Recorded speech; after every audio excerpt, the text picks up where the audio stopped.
beaucoup mes amis les balances. Allez, c'est parti pour votre horoscope du mois de mai. On va commencer par le pro, le sentimental et l'énergie qui vous accompagne. Alors, qu'est-ce qui vous attend au mois de mai par rapport au travail? Voilà, ok.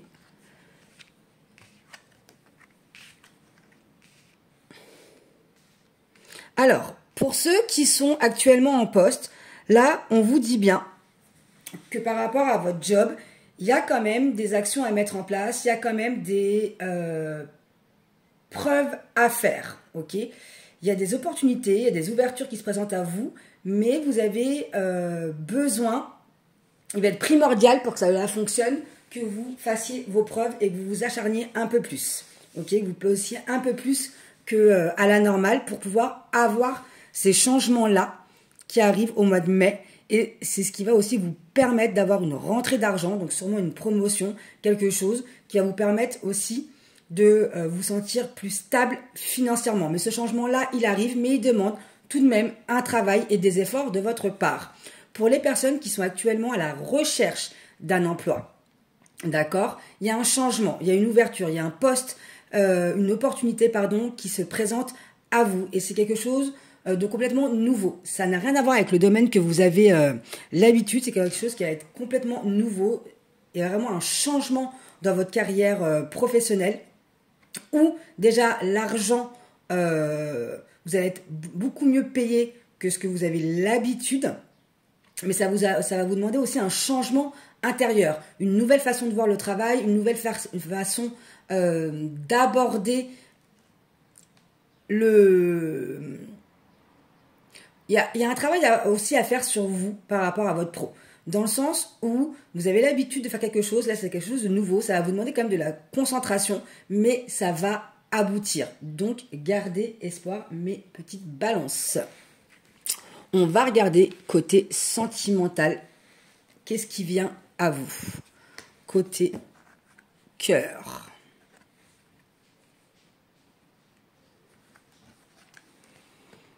Ok.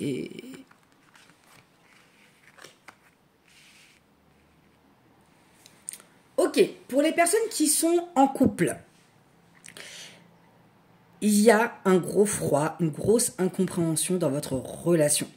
Il y a un problème de confiance venant de votre part, ok, où vous avez l'impression que votre partenaire vous chante la sérénade, qu'il vous ment, qu'il y a des choses pas nettes, et vous, du coup, vous êtes dans un état de stress et d'insécurité, ok.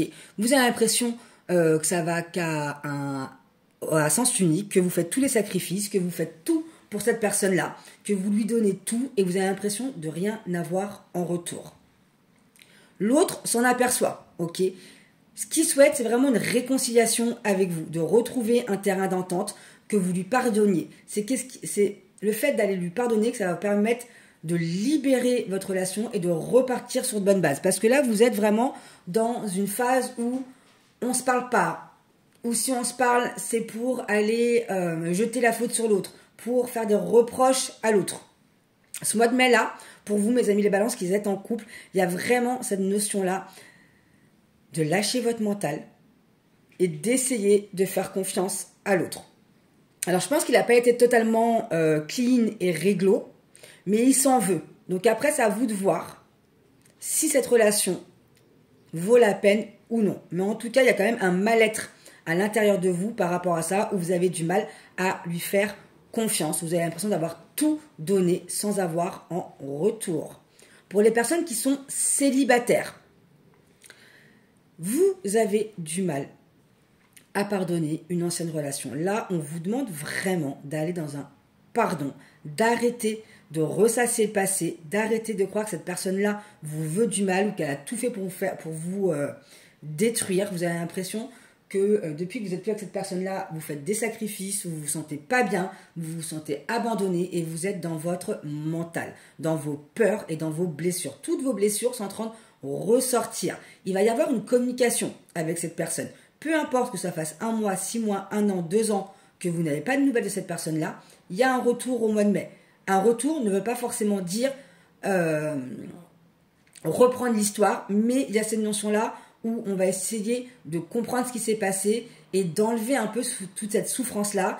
Et pourquoi pas, si y a une possibilité de se réconcilier, c'est possible, mais il va falloir un peu de temps. Mais dans un premier temps, il y a une discussion à avoir avec cette personne-là de votre cœur pour pouvoir déjà vous sentir apaisé, sereine. Vous avez besoin d'avoir une reconnaissance. Vous avez besoin que l'autre vous dise oui, j'ai merdé, oui, je t'ai fait de mal, oui, je m'en veux.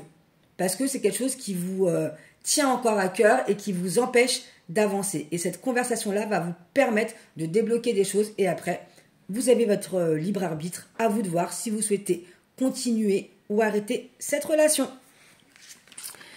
Alors, c'est quoi l'énergie qui vous accompagne, mes amis les balances, pour le mois de mai?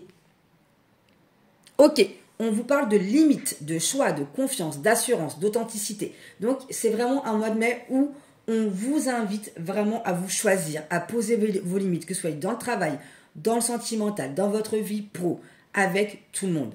D'essayer de vraiment être dans un truc où vous choisissez vous et de ne pas dire oui aux autres quand c'est non. Parce que quand vous dites oui aux autres, vous vous dites non à vous. Donc là, il y a vraiment besoin d'apprendre à poser ses limites. En tout cas, vous êtes dans une énergie où vous avez envie de dire stop à certaines choses et vous êtes vraiment amené pour ce mois de mai-là à aller poser vos limites.